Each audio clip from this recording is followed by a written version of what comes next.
4th of July 2023. This is another one of that rip the band-aid off Skidmarks.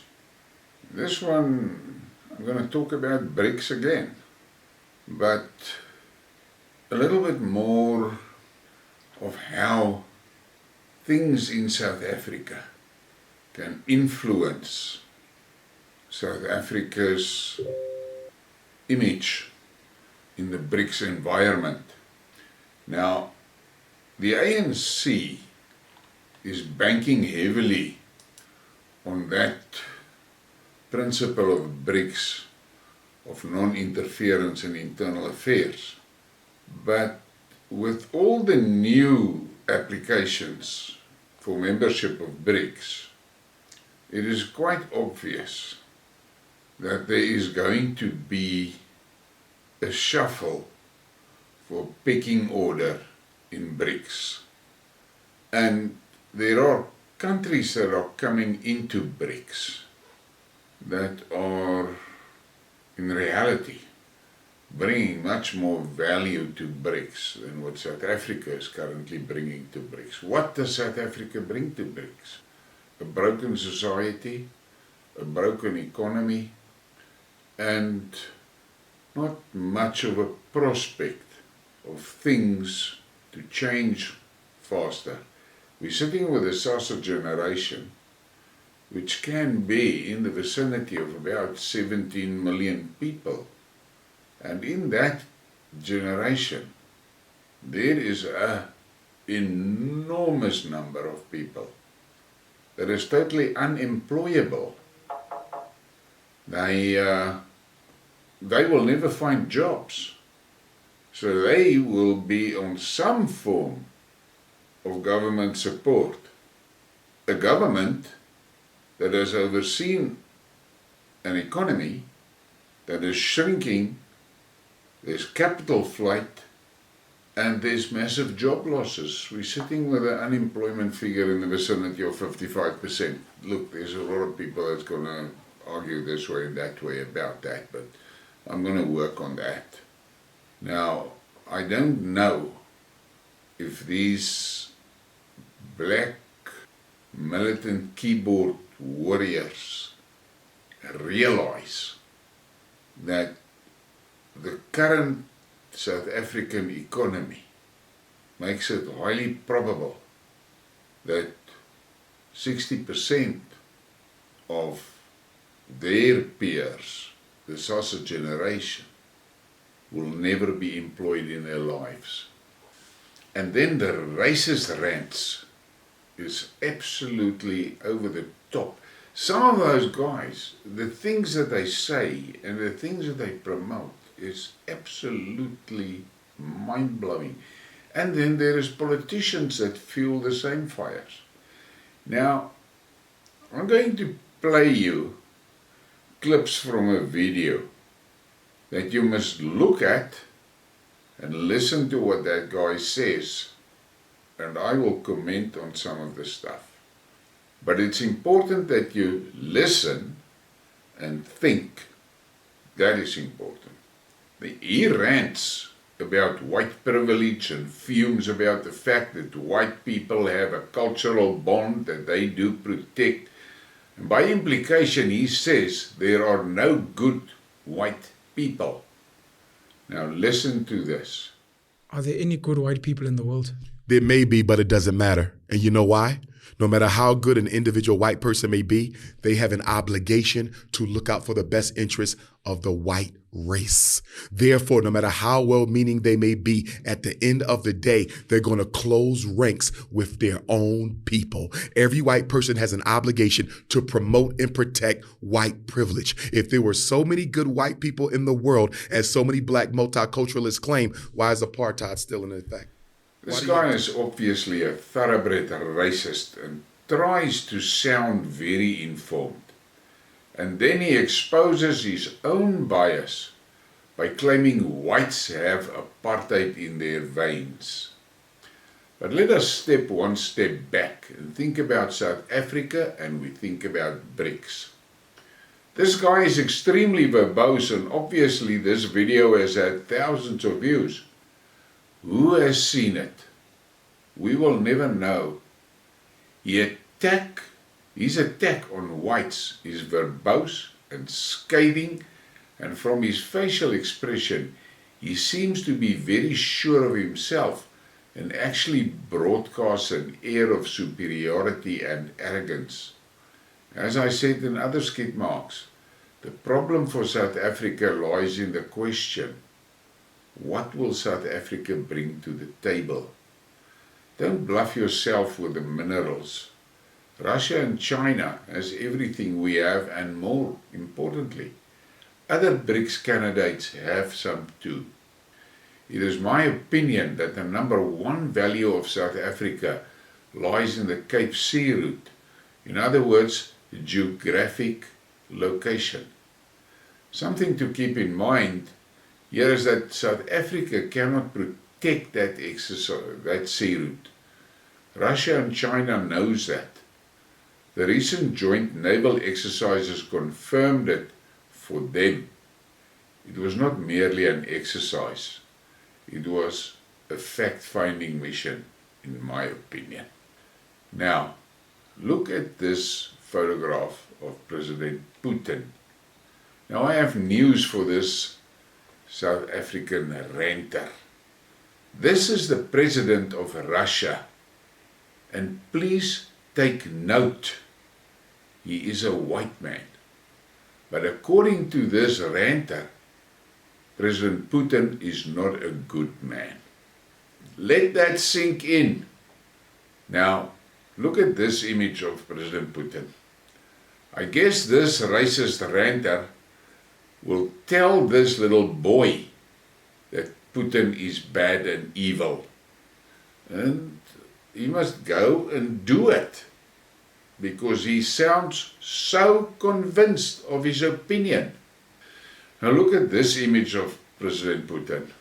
According to this racist ranter, Putin is a bad man because he associates with these youngsters from his race and is looking out for their well-being and is interested in their activities. Let that sink in.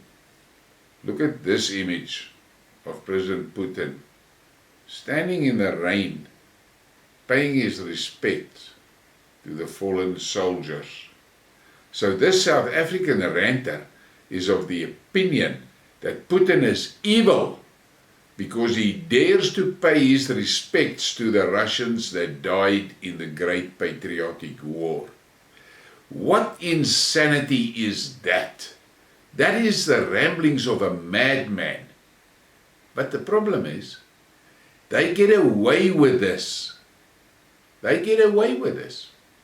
And they get airtime. But they don't think about the good of South Africa. Just as long as he can blow his mouth off, he's happy. Now look at this image of President Putin. I would like this arrogant ZA racist ranter to walk up to Putin and tell him in his face that he is evil and bad and apartheid runs in his veins. I wonder which of those officers, white officers, in this photo will rip the ranter's tongue out. I would like to see that. Now look at this image of President Putin on his horse, been out for a ride. He likes it.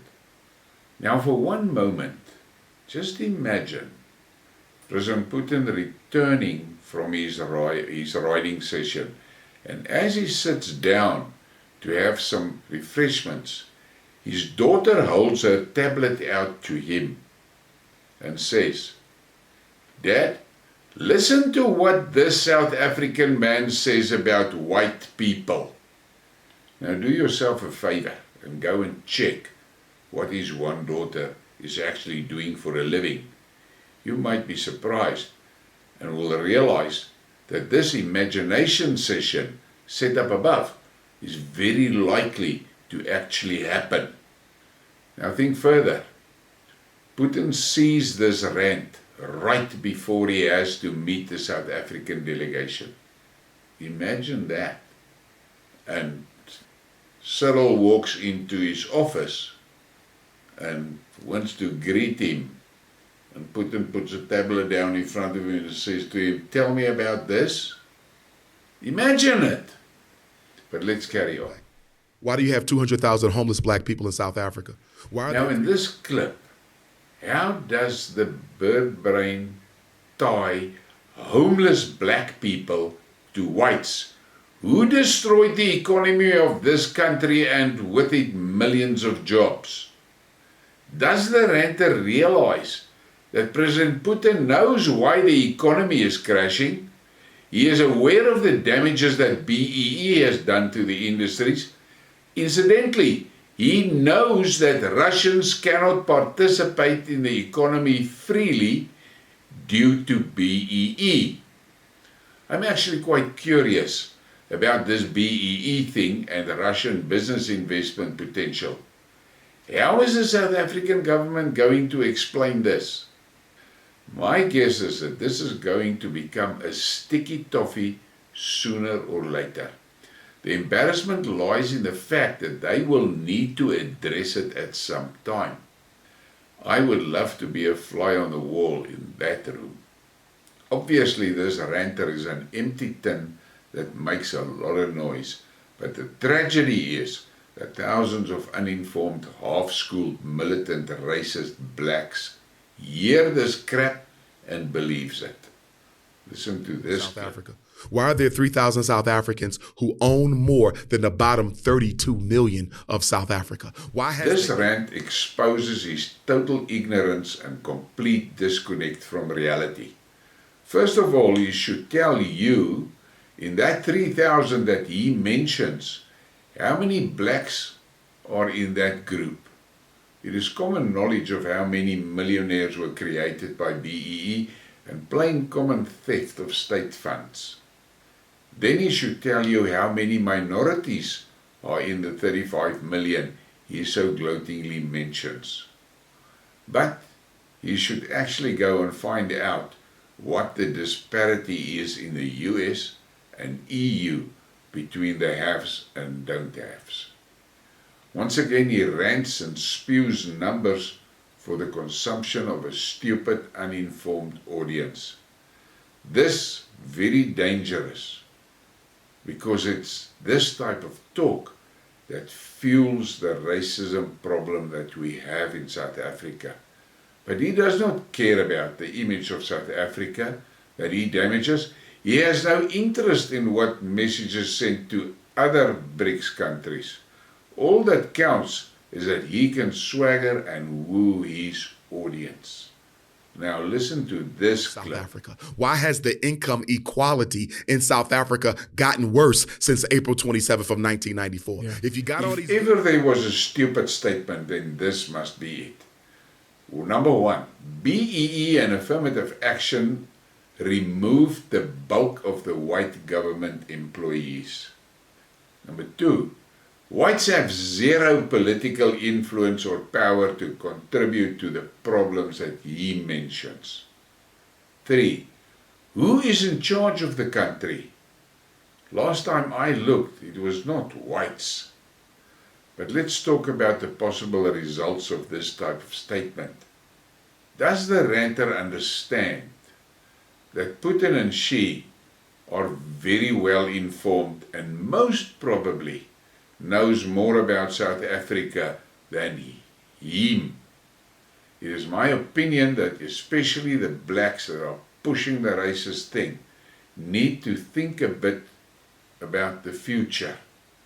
Start thinking about how things like this can damage our image and reflect very badly on us. And I'm going to say it again. There's a lot of countries moving into BRICS. 94. Yeah. If you got all these good white people, we should see some structural evidence of their good deeds. Show me the good deeds of those good demons, and I'll change my mind. South Africa will have to earn their position at that table, or they will end up at the side table.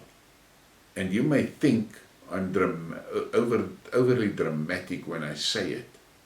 The fact of the matter is, the BRICS bloc is all very anxious to improve the lives of their citizens and to be able to trade freely with their neighbors without the Americans affecting the trade with sanctions and dollar restrictions and shit like that.